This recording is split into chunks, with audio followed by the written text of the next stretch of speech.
Actually, hindi ko pa po alam yan. Wala naman po akong nare-receive na communication from the House leadership.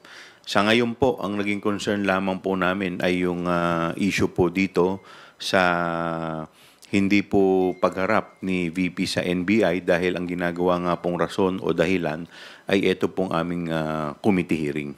Well, no, wala tayong kasiguruduhan, ano, kung saan nga po nanggaling yung text messages na yan.